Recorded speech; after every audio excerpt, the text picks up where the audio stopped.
kami petugas pemasyarakatan sebagai penegak hukum,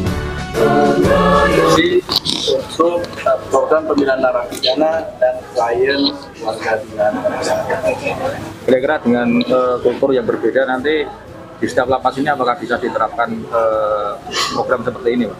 Insya Allah bisa. Nanti disesuaikan dengan kondisi lapas. Apa yang menjadi potensi yang bisa dikembangkan dan apa yang bisa kita kolaborasikan dengan IPWL Al-Ma'la. Apalagi juga kami juga dibantu sama teman-teman Squad Nusantara. Insya Allah lapas, hutan, PT Pemasyarakatan yang ada di Jawa Tengah bisa berkontribusi positif untuk minimal di kabupaten, kota, dan harapan kami se-Jawa Tengah. Sedikit Bapak, untuk 13 program akselerasi dari Bapak Menteri Imigrasi dan Pemasyarakatan, apa konsep dasar yang diterapkan dari Lapas Purwodadi untuk kemandirian ketahanan pangan itu? Ya, salah satunya UMKM. Jadi salah satu UMKM, terus kami juga hari ini juga tadi menanam padi. Itu bukan hanya di Purwodadi saja. Ada beberapa unit pelaksana teknis yang memang kita siapkan untuk program ketahanan pangan.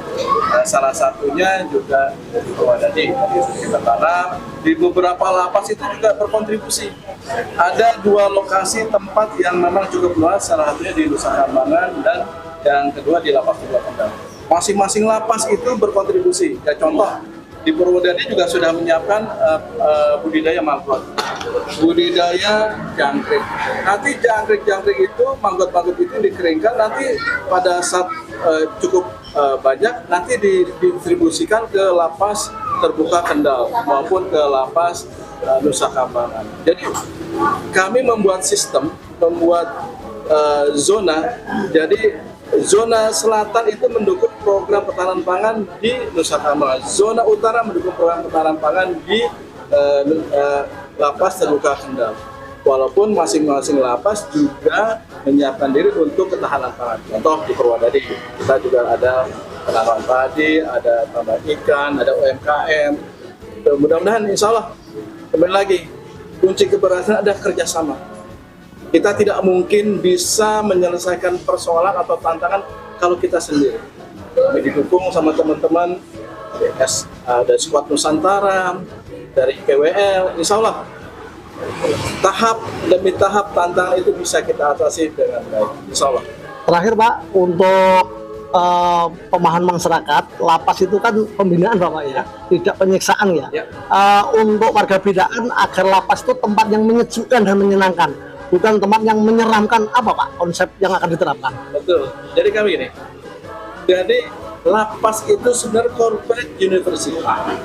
Jadi untuk pembelajaran warga binaan, bahkan di kami itu di beberapa lapas ada program studi atau kerjasama dengan universitas untuk melakukan program penelitian dan sebagainya. Itu bentuk keterbukaan. Artinya lapas itu sudah menjadikan program pembinaan. Jadi tidak benar bahwa itu lapas menjadi tempat menyiksa dan menyeramkan. Ya faktanya apa? Nusa Kambangan dibangun oleh Bapak Menteri Imigrasi Pemasyarakatan untuk menjadi lumbung dan sentra ketahanan pangan. Ya teman-teman ketahuilah, Nusa Kambangan terkesan seram dan sebagainya. Tapi hari ini teman-teman pada saat nanti berkunjung itu menjadi sentra dan pusat ketahanan pangan. Pilot project untuk ketahanan pangan di Lapas Tugua Kendal ada sekitar 55 hektar.